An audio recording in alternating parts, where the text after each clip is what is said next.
नमस्कार, बुलेटिन में आप सभी का स्वागत है। मैं हूं आपके साथ सृष्टि शुक्ला। रुक करते हैं खबरों का। चंडीगढ़ में नगर निगम के चुनाव के लिए मतदान जारी है। निगम चुनाव में सुबह 10 बजे तक रिकॉर्ड तोड़ 15% मतदान हो चुका है। शुरुआती 2.5 घंटे में बुजुर्गों और युवाओं ने बढ़ चढ़ करके हिस्सा लिया। वहीं जैसे जैसे समय बीतता जा रहा है वैसे वैसे मतदान करने वालों की संख्या भी बढ़ती चली जा रही है। निगम चुनाव को लेकर सीनियर सिटीजन भी काफी उत्साहित नजर आ रहे हैं। वह कई बुजुर्ग अपनी तबीयत की परवाह किए बिना ही मतदान केंद्रों में पहुंच रहे हैं। साथ ही साथ चंडीगढ़ पुलिस प्रशासन की ओर से सभी मतदान केंद्रों पर सुरक्षा के पुख्ता इंतजाम किए गए हैं और चप्पे चप्पे पर चंडीगढ़ पुलिस के जवान तैनात हैं। आपको बताते चले कि चुनाव में सुबह 7:30 बजे से मतदान शुरू हो गया है। वहीं 35 वार्डों में 203 उम्मीदवार अपनी किस्मत आजमा रहे हैं। 958 पोलिंग बूथों पर नगर निगम चुनाव के लिए मतदान जारी है, जिसमें करीब 6,90,000 मतदाता मतदान करेंगे। तो नगर निगम चुनाव में मतदान जारी है। आपको बताते चलें, सुरक्षा के पुख्ता इंतजाम किए गए हैं। चप्पे चप्पे पर पुलिस फोर्स की तैनाती की गई है। कोरोना गाइडलाइंस का पूरी तरीके से पालन भी करवाया जा रहा है और इस बार काफी ज्यादा उत्साह देखने को मिल रहा है लोगों में। चंडीगढ़ नगर निगम चुनाव के लिए मतदान शुरू हो चुका है। मतदान प्रक्रिया सुबह 7:30 बजे से शुरू हो गई थी, जो शाम 5 बजे तक चलेगी। आपको बताते चले, लोग पोलिंग बूथों पर पहुंचना शुरू कर रहे हैं। वोट डालने के बाद मतदाता सोशल मीडिया पर अपनी तस्वीरों को भी पोस्ट कर रहे हैं। इससे पहले सुबह 6:30 बजे पोलिंग बूथों पर राजनीतिक दलों के प्रत्याशी की ओर से आजाद उम्मीदवारों के पोलिंग एजेंटों की उपस्थिति में मॉक पोल की गई थी। ये मॉक पोल ईवीएम मशीन की चेकिंग के लिए की गई थी, ताकि उम्मीदवारों के मन में किसी तरीके की गड़बड़ी की आशंका ना हो। इस बार 35 वार्डों के लिए 203 उम्मीदवार चुनावी मैदान में है। इससे पहले रविवार को मतदान ड्यूटी पर लगे कर्मचारियों के हाथों में ईवीएम मशीन को मतदान केंद्रों पर भेजा गया था। आपको बताते चले, चप्पे चप्पे पर पुलिस फोर्स की तैनाती की गई है। सुरक्षा के पुख्ता इंतजाम किए गए हैं और कोरोना गाइडलाइंस का पूरी तरीके से पालन भी किया जा रहा है। और इसी खबर पर ज्यादा जानकारी के लिए पंजाब ब्यूरो चीफ स्वर्णजीत सिंह हमारे साथ लाइव जुड़ गए हैं। स्वर्णजीत, जिस तरीके से लगातार वोटिंग प्रक्रिया जारी है, अभी तक कितने प्रतिशत तक वोटिंग हो चुकी है, क्या कुछ अपडेट है? नजर बनाए हुए हैं चंडीगढ़ निकाय चुनाव पर और अभी तक 30% तक वोटिंग हो चुकी है और जैसे जैसे समय बीता चला जा रहा है वैसे वैसे जो है मतदान केंद्रों पर मतदाताओं का जो कतारें हैं वो ज्यादा लंबी होती चली जा रही हैं। और एक बात और मैं अपने दर्शकों को बताना चाहूंगा कि किरण खेर भी बीते 2 रोज पहले चंडीगढ़ आ चुकी थी और अभी कुछ ही समय में वो 7C गवर्नमेंट स्कूल में अभी मतदान करने के लिए जाएंगी और हम अपने चैनल के माध्यम से अपने दर्शकों तक किरण खेर की भी प्रतिक्रिया जरूर लेकर के आएंगे। कुछ ही क्षणों में किरण खेर भी मतदान के लिए जाएगी। और बात अगर हम करें कि लगातार मतदाताओं की मतदान केंद्रों पर जो वोट प्रतिशत है, मत प्रतिशत है, उसमें बढ़ोतरी होती चली जा रही है। बिल्कुल स्वर्णजीत, वोटर से आपकी बात हो पाई है, किस तरीके का उत्साह देखने को मिल रहा है? वोटर में खासा उत्साह सृष्टि देखने को मिल रहा है। लगातार वोटर जो है वो उत्सुक हैं और अपनी बारी का इंतजार कर रहे हैं और लगातार जो सेल्फी पॉइंट्स बनाए गए हैं चंडीगढ़ प्रशासन द्वारा और सेल्फी भी लेकर के मतदाता जो हैं मतदान केंद्रों से अपने घरों की ओर जा रहे हैं। और युवाओं के साथ साथ अगर हम बात करें अधेड़ उम्र के पुरुष हों, महिलाएं हों, बुजुर्ग हों, सभी मतदान केंद्रों पर जो सेल्फी पॉइंट हैं वहां पर अपनी सेल्फी खींचकर अपने साथ एक याद के तौर पर उसे लेकर जा रहे हैं। बिल्कुल स्वर्णजीत, मैं आपसे जानना चाहती हूँ कि अगर हम सुरक्षा के लिहाज से बात करते हैं तो किस तरीके की सुरक्षा के इंतजाम किए गए हैं? देखिए, बीते कल जैसा कि लुधियाना में इतना बड़ा हादसा हुआ उसे देखकर बीते कल हर खबर चैनल पर मुख्यमंत्री पंजाब ने साफ कर दिया था कि पंजाब की सुरक्षा हाई अलर्ट पर है। और जैसा कि हम जानते हैं कि चंडीगढ़ में विधानसभा हरियाणा भी है और पंजाब भी है, सभी मंत्री ब्यूरोक्रेट्स यहीं पर हैं और यहाँ निकाय चुनाव भी है। इसे देखते हुए मैं ये कहूंगा कि चंडीगढ़ प्रशासन, पुलिस प्रशासन भी हाई अलर्ट पर है और पूरी मुस्तैदी के साथ अपनी नजर बनाए हुए है और लगातार मतदान केंद्रों पर कोई संदिग्ध अगर उन्हें कोई नजर आता है तो लगातार हायर ऑफिशियल से इन्हें एक तरह से अथॉरिटी है कि उसी समय उसी क्षण जो है वो एक्शन ले सकते हैं और पूरी मुस्तैदी से ड्यूटी जो है चंडीगढ़ पुलिस ड्यूटी पर तैनात है। बिल्कुल स्वर्ण, तो लेकिन एक तरफ जहां मतदान जारी है तो ऐसे में सोचने वाली बात यह है कि कोरोना के आंकड़ों में बढ़ोतरी हो रही है और ओमिक्रॉन के जो मामले हैं वो भी बढ़ते चले जा रहे हैं, तो किस तरीके की गाइडलाइंस का पालन करवाया जा रहा है? गाइडलाइंस का पालना भी बहुत हो रही है। जैसा कि दर्शकों को मैं बताना चाहूंगा कि शाम 5 बजे से लेकर के 6 बजे तक पॉजिटिव जो कोरोना और ओमिक्रॉन के पॉजिटिव पेशेंट्स हैं उनके लिए समय रखा गया कि वो मतदान केंद्र में जाकर के मतदान कर सकते हैं। और दूसरा, इतना बड़ा हादसा और हाई अलर्ट पर सिक्योरिटी होने के बावजूद और पंजाब में माहौल ना बिगड़ जाए उसे भी ध्यान में रखते हुए और साथ ही चंडीगढ़ में भी पुख्ता इंतजाम किए गए हैं, लेकिन इसका किसी तरह का भी असर जो है वो मतदाता पर दिखाई नहीं दे रहा, ना तो कोरोना का, ना ओमिक्रॉन का और ना ही हाई अलर्ट का। बिल्कुल स्वर्ण जी, तो जिस तरीके से आपने बताया कि कोरोना गाइडलाइंस का पूरी तरीके से पालन करवाया जा रहा है, लेकिन एक तस्वीरें हम ये भी देख रहे हैं कि बुजुर्ग बड़ी उत्साह के साथ यहाँ पर पहुंच रहे हैं, मतदान कर रहे हैं, तो बुजुर्गों से आपकी बातचीत हो पाई है? क्या कुछ उनका कहना था?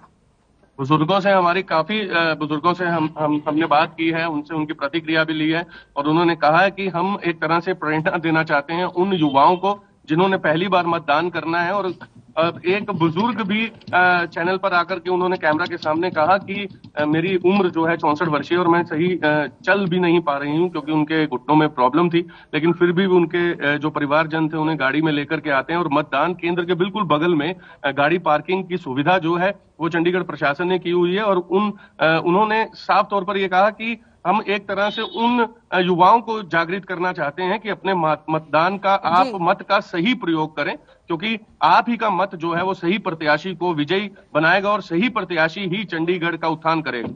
क्योंकि बुजुर्गों के मन में भी ये खास बात देखी जा रही है कि सफाई व्यवस्था में चंडीगढ़ पहले पायदान से 66वें पायदान पर आ चुका है और 66वें पायदान पर और चंडीगढ़ के जो रेजिडेंट्स हैं वो खास तौर पर सफाई व्यवस्था का ध्यान रखते हैं। 2014 से जैसा कि हम जानते हैं कि देश के प्रधानमंत्री नरेंद्र मोदी ने सफाई व्यवस्था पर देश को जागृत किया था, स्वच्छ भारत अभियान का नारा दिया था, लेकिन चंडीगढ़ में यह उदाहरण जो है काफी वर्षों से, कई दशकों से देखने को मिलता है। बिल्कुल स्वर्ण जी, तो बहुत बहुत शुक्रिया आपका तमाम जानकारी के लिए। हम लगातार आपसे अपडेट लेते रहेंगे। तो लगातार बुजुर्ग मतदान करने के लिए पहुंच रहे हैं, तो वहीं सुरक्षा के भी पुख्ता इंतजाम किए गए हैं। आइए आपको सुनाते हैं किस तरीके से उत्साह देखने को मिल रहा है लोगों में और क्या कुछ इंतजाम सुरक्षा के किए गए हैं। जो पोलिंग है 15% हो चुकी है और कैसा माहौल है? देखिए जी, हमारे 27 सेक्टर के स्कूल में 4 बूथ बने हुए हैं और बहुत अच्छी शांतिपूर्वक वोट यहाँ चल रही है। कोई शांतिपूर्वक लोग आ रहे हैं, जा रहे हैं जी, किसी को कोई प्रॉब्लम नहीं आ रही है और सुरक्षा भी हमारी अच्छी लगी हुई है यहाँ पे, बहुत बढ़िया है। देखिए, मतदान सबसे बड़ा महादान कहा जाता है और नरेंद्र मोदी बार बार मतदाताओं के लिए कहते हैं और ऐसे ही एक सीनियर सिटीजन है जो इस हालत में भी अपना मतदान करने के लिए आए हैं। आंटी, कितनी बार वोट डाल चुके हैं? कितनी बार आज कितनी बार वोट डालने लगे हैं? कुछ है ध्यान? पूरा जितनी उम्र होगी बेटे उतनी बार वोट डालिए। 64 ईयर चल रहे हैं, 64 ईयर बार डालिए। आपकी सेहत भी ठीक नहीं लग रही तब भी मतदान के लिए आए हैं, कुछ कहना चाहेंगे युवाओं को? हाँ, ये अपना अधिकार है तो इसको तो इस्तेमाल करना चाहिए। बाकी हर आदमी की अपनी अपनी मर्जी है, जो जिसको ठीक समझे उसको डाल दे। एक तरफ तो सफाई को लेकर के जागरूकता सफाई अभियान चलाया जा रहा है, वहीं दूसरी तरफ गंदगी से लोगों का जीना मुहाल हो चुका है। फरीदाबाद में नगर निगम जिला मुख्यालय पर गंदगी का अंबार लगा हुआ है, जिसके चलते बीमारियां फैलने का खतरा बना हुआ है और लोगों को भी काफी परेशानियों का सामना करना पड़ रहा है, जिसका जायजा लिया हमारी संवाददाता पूजा शर्मा ने। खुद मियां फजीहत, ये बात जो है फरीदाबाद नगर निगम पर बिल्कुल सटीक साबित हो रही है और इस वक्त रियलिटी चेक के लिए मैं पहुंची हूं यहां पर फरीदाबाद नगर निगम मुख्यालय पर, जहां नगर निगम के वो तमाम अधिकारीगण बैठते हैं, लोगों की सुनवाई करते हैं, जिनके कंधों पर जिम्मा है स्वच्छ बनेगा फरीदाबाद अभियान को सफल करने का। देखिए, ये फरीदाबाद नगर निगम मुख्यालय में स्थित वो फव्वारा है जिसका निर्माण तो किया गया था सौंदर्यकरण के लिए, लेकिन किस तरह से ये अपनी बदहाली पर आंसू बहा रहा है और इससे भी ज्यादा चिंता का विषय यह है कि गंदगी से ये पूरा फव्वारा अटा पड़ा है। कैमरे की नज़र से आप देखेंगे कि किस तरह से यहाँ जानवर जो है, जलचर जो है वो मृत अवस्था में है यहाँ पर। इसके अलावा तमाम गंदगी जो है यहाँ पर पड़ी हुई है, सफाई नहीं हुई है, जिसकी वजह से यहाँ पर काफ़ी कचरा भी यहाँ पर पड़ा हुआ है। आपको दिखा दूं कि मेरे इस तरफ मात्र 50 कदम की दूरी पर नगर निगम कमिश्नर कार्यालय है, वहीं बहुत चंद कदमों की दूरी पर कैमरे की नज़र से आप देखेंगे कि गाड़ी जहां खड़ी है उसके नज़दीकी जॉइंट कमिश्नर यहां पर बैठते हैं। इसके अलावा तमाम अधिकारी मात्र 100 कदम की दूरी पर नगर निगम मुख्यालय में है, लेकिन उसके बावजूद भी किस तरह से यहाँ पर साफ सफाई की जो है उल्लंघना की गई है। और आपको बता दें कि स्वास्थ्य विभाग लगातार डेंगू को लेकर, मलेरिया को लेकर लोगों को जागरूक करने की कोशिश कर रहा है, लेकिन उसके बावजूद यदि सरकारी विभाग ही इस तरह से नियमों का मखौल उड़ाएंगे तो आम आदमी किस तरह से उनका पालन करेगा। मैं एक बार फिर आपको नज़ारा दिखाना चाहूँगी यहाँ पर कि किस तरह से यहाँ न केवल पानी खड़ा है बल्कि काई और गंदगी से ये पूरा जो फव्वारा है वो किस तरह से यहाँ अटा पड़ा है। बड़ा सवाल लोग ये पूछ रहे हैं कि एक तरफ फरीदाबाद को स्वच्छ बनाने की बात की जा रही है, लोगों को जागरूक करने की बात की जा रही है, लेकिन फरीदाबाद नगर निगम के अधिकारी अपने नगर निगम मुख्यालय को किस तरह से स्वच्छ बना पाएंगे। कैमरा पर्सन शिवम के साथ फरीदाबाद से पूजा शर्मा, हर खबर हरियाणा। कोरोना के नए वेरिएंट ओमिक्रॉन के प्रदेश में आए मामलों के बाद स्वास्थ्य विभाग ने अब सख्ती बढ़ा दी है। स्वास्थ्य विभाग की सख्ती के बाद सिरसा के डीसी अनीश यादव के आदेशों के बाद सरल केंद्रों में स्वास्थ्य विभाग की टीम और सरल केंद्र के कर्मियों की ड्यूटी लगाई गई। वैक्सीन लगवाने वालों को ही एंट्री दी जा रही है। सरल केंद्र में आने वाले लोगों को वैक्सीनेशन वेरिफिकेशन की जा रही है। अगर किसी को डोज नहीं लगी है तो मौके पर ही लगाई जा रही है। सरल केंद्र में पहुंचे लोगों का कहना है कि वो सरल केंद्र में पहुंचे तो उन्हें ये जानकारी दी गई कि अगर उन्होंने कोरोना की वैक्सीन लगवाई है तो उसका सर्टिफिकेट दिखा करके सरल केंद्र में प्रवेश करने दिया जाएगा। वहीं लोगों ने कहा कि सरकार की ये कोशिश ठीक है कि हर कोई वैक्सीन लगवाए ताकि कोरोना से लड़ाई लड़ी जा सके।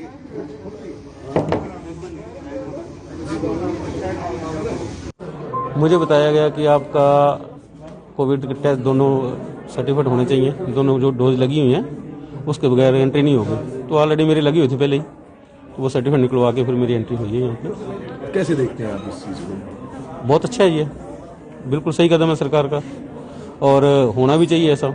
मैं तो डायरेक्ट ही आ रहा था तो इन्होंने रोका गेट पे, कह रहे हैं कि आपकी डोजेस की चाहिए सर्टिफिकेट।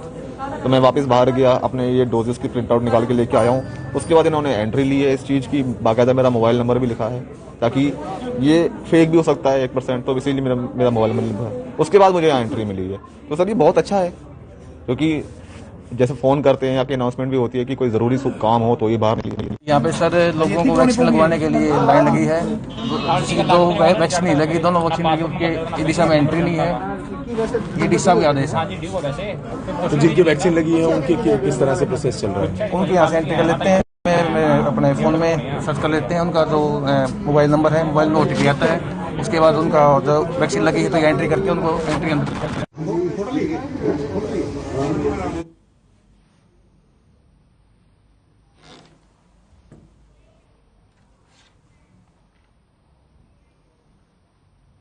यहाँ रुकते हैं एक छोटे से ब्रेक के लिए, जल्द हाजिर होते हैं।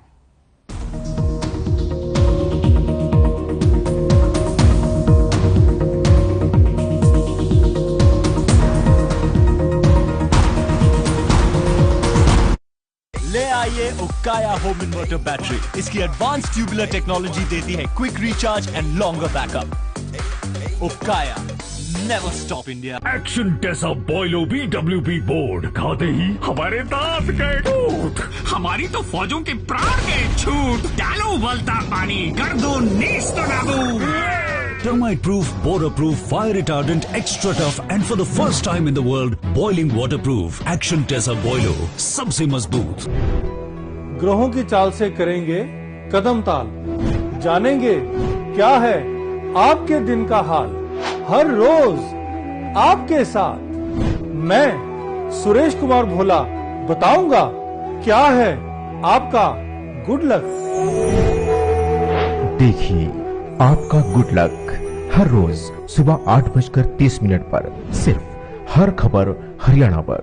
निरमा शुद्ध नमक कहीं से खरीद के रिफाइन किया गया नमक नहीं, ये पानी से पैक तक का सफर तय करता है निरमा के अपने 30,000 एकड़ के प्लांट में आधुनिक वैक्यूम इवेपोरेशन मेथड से, इसलिए इसमें अशुद्धि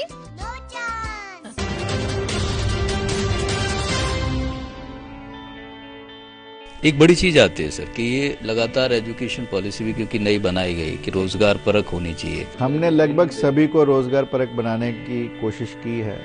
डिग्री हमें जीविका तो दिलाती है, पर जीविका के साथ साथ जीवन कैसे बने ये भी महत्वपूर्ण है। तो इसलिए हमने बच्चों में जो मॉरल्स की एजुकेशन है, एथिक्स की एजुकेशन है, वैल्यूज़ की एजुकेशन है, हमारे भारतीय संस्कारों की एजुकेशन है, जिनकी चर्चा आज पूरा विश्व कर रहा है और पूरा विश्व उन्हें अपनाने के लिए तैयार है, तो हमारे बच्चों को भी देने का हमने प्रयास किया है।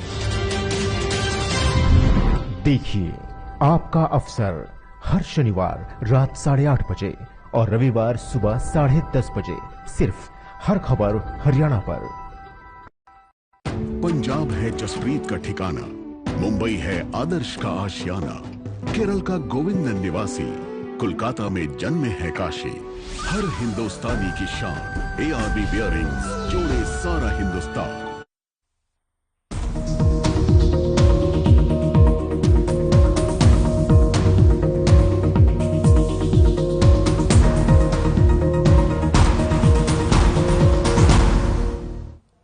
ब्रेक के बाद एक बार फिर से आप सभी का स्वागत है। रुक करते हैं खबरों का। खबर फरीदाबाद से, जहां सेक्टर 16 के किसान भवन में भारतीय जनता पार्टी फरीदाबाद जिला प्रशिक्षण वर्ग एवं जिला कार्य समिति की बैठक हुई। इस बैठक में हरियाणा के परिवहन एवं खनन मंत्री मूलचंद शर्मा मौजूद रहे। वहीं मंत्री मूलचंद शर्मा ने कहा कि साल 2014 के बाद देश और प्रदेश में ऐतिहासिक विकास कार्य हुए हैं। देश के प्रधानमंत्री नरेंद्र मोदी और प्रदेश के मुख्यमंत्री मनोहर लाल ने विकास को लेकर के देश और प्रदेश में रिकॉर्ड तोड़ विकास कार्य किए।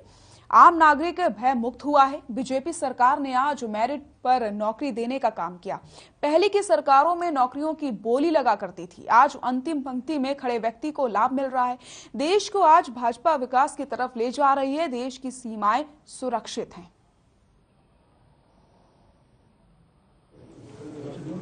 नवीन पर्व के लिए नवीन प्राण चाहिए, नवीन प्राण। ड्रग्स केस में नामजद अकाली नेता विक्रम सिंह मजीठिया की अग्रिम जमानत पर आज फिर सुनवाई होगी। मोहाली कोर्ट में मजीठिया ने गुरुवार को याचिका दायर की थी, जिस पर कोर्ट ने मजीठिया और सरकार के वकीलों की बहस सुनी, जिसके बाद स्पेशल कोर्ट के जज संदीप कुमार सिंगला ने सरकार को नोटिस जारी कर किया। आपको बताते चले, वहीं इस केस में जांच अफसर को पूरा रिकॉर्ड लेकर के पेश होने को कहा गया है। वहीं अकाली नेता मजीठिया के खिलाफ पंजाब पुलिस ने मोहाली क्राइम ब्रांच थाने में NDPS एक्ट के तहत केस दर्ज किया है। मजीठिया को पंजाब में कुछ साल पहले बेनकाब किया गया था। मजीठिया को 6,000 करोड़ के सिंथेटिक ड्रग रैकेट से तार जोड़े जा रहे हैं।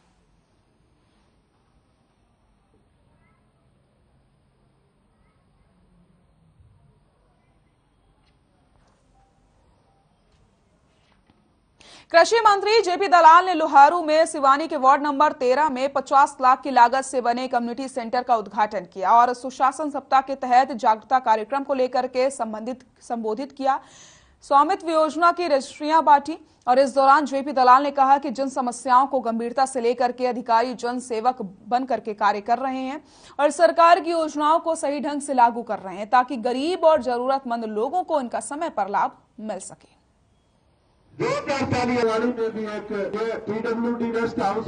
माननीय जी और माननीय कृषि मंत्री श्री नैनो यूरिया जो बनाई है हमारे साइंटिस्ट ने, कमाल कर दिया है कि एक 450 ग्राम की बोतल एक 45 किलो के कट्टे के बराबर है। 240 रुपए में वो उपलब्ध है। जितनी भी चाहिए उसको किसान को मिलेगी। उससे यूरिया से वो बेहतर खाद है। प्रदेश के कृषि श्री जयप्रकाश। प्रदेश सरकार की ओर से 1 जनवरी 2022 से सार्वजनिक स्थानों पर कोरोना की दूसरी डोज लगवाए बिना लोगों पर प्रतिबंध लगाने के बाद रतिया में वैक्सीन लगाने वालों की तेजी आई है। इसे लेकर के अस्पतालों में भीड़ देखी जा रही है। घर घर जाकर के भी वैक्सीन लगाई जा रही है। इस बारे में जानकारी देते हुए एसडीएम भारत भूषण कौशिक ने बताया कि सरकार की ओर से लिए गए ऐतिहासिक निर्णय के बाद प्रशासन सतर्क हो गया और स्वास्थ्य विभाग के साथ मिलकर के ज्यादा से ज्यादा कोरोना डोज लोगों को देने के लिए अस्पतालों में, उनके घरों में और सामाजिक संगठनों के सहयोग से सार्वजनिक स्थानों पर डोज देने का काम तेजी से शुरू कर दिया गया है। उन्होंने कहा कि ओमिक्रॉन वेरिएंट तेजी से फैल रहा है। प्रशासन का प्रयास है कि जल्द से जल्द 100% का आंकड़ा प्राप्त कर लिया जाए।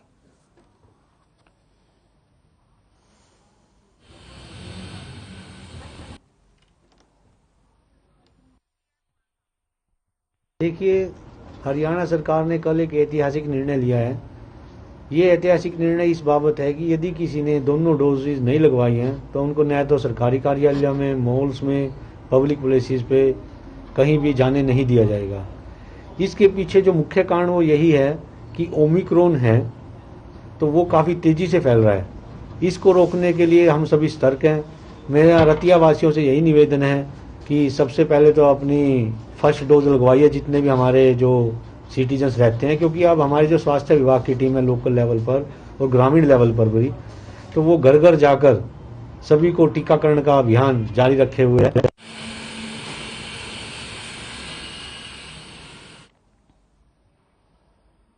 खबर भिवानी से है, जहां सरकार की ओर से ठंड बढ़ने के साथ ही रैन बसेरे बनाने के आदेश दिए गए थे।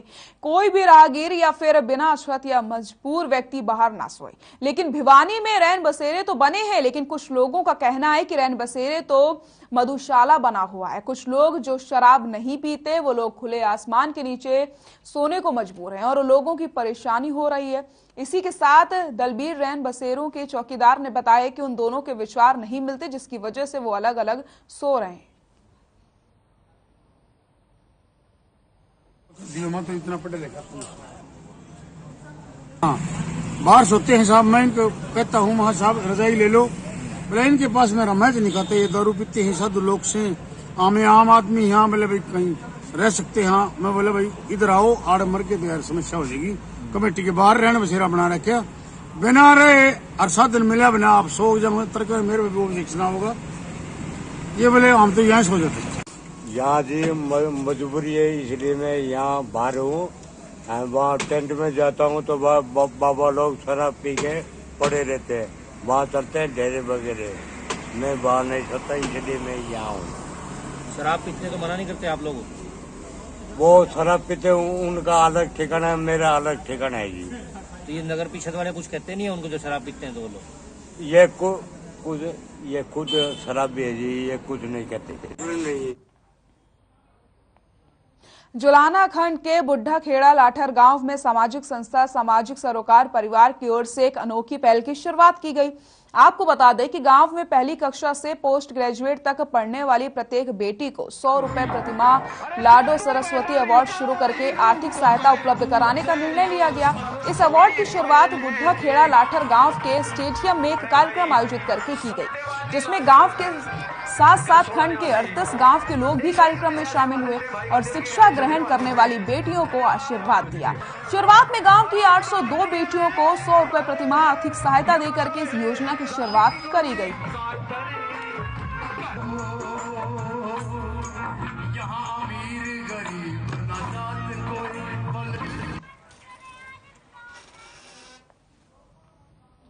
कुरुक्षेत्र के एसपी डॉक्टर अंशु सिंघला ने पौधारोपण किया और कहा कि वातावरण स्वच्छ होगा तो हम सब स्वस्थ रहेंगे। साथ ही साथ सभी लोगों को मिलकर पेड़ पौधे लगाने के लिए प्रेरित किया है, जिससे हमारी आने वाली पीढ़ी को प्राकृतिक संसाधनों की अमूल्य सौगात मिल सके। साथ ही साथ प्रदूषित वातावरण पर चिंता जताई और मानव जीवन को बेहतर बनाने में योगदान की बात करी। इसी कड़ी में कहा कि सृष्टि के संरक्षण के लिए हमें ज्यादा से ज्यादा पेड़ लगाने चाहिए और उनकी देखभाल करके विश्व कल्याण में अपना योगदान देना चाहिए।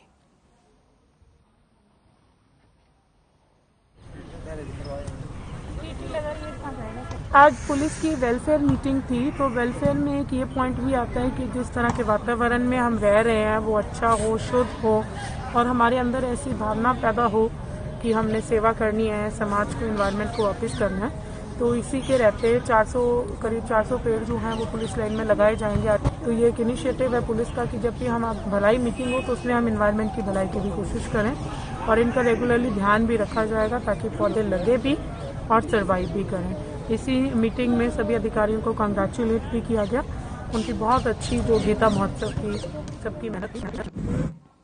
नलवा के गांव कुंवारी में प्रदूषण के बढ़ते हुए स्तर को देखते हुए ईंट भट्टे में काम करने वाले लोगों में से आपको बताते चले, सरकार ने प्रदूषण स्तर को नीचे लाने की कोशिश कर रही है, लेकिन भट्ठा मालिक इस पर कोई ध्यान नहीं दे रहे और धड़ल्ले से इनको चलाया जा रहा है। निजी स्वार्थों के कारण ईंट भट्ठा मालिक प्रदूषण को रोकने के लिए कोई कदम नहीं उठा रहे।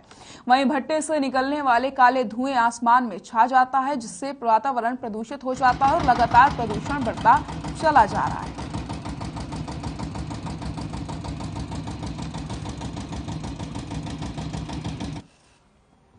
जीव जंतु कल्याण बोर्ड के केंद्रीय सदस्य मोहन सिंह अहुलवालिया भिवानी पहुंचे। इस दौरान मोहन सिंह ने भिवानी की गौशालाओं का निरीक्षण किया और कहा कि गौशाला के संचालक निस्वार्थ भाव से कार्य कर रहे हैं। गाय आज सड़क पर है, इसके लिए समाज जिम्मेदार है। समाज को चाहिए कि वो गायों का उपयोग करें। सरकार ने गौ तस्करी के लिए भी कानून बनाया और फिर भी ऐसा कुछ होता है तो कार्रवाई की जाती है।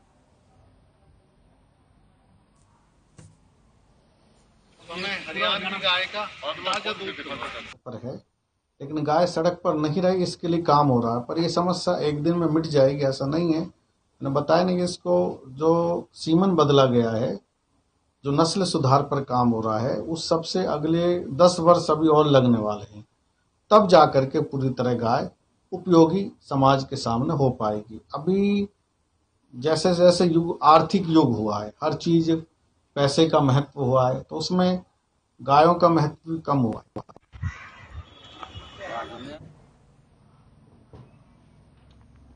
बुलेटिन में फिलहाल के लिए इतना ही। नमस्कार।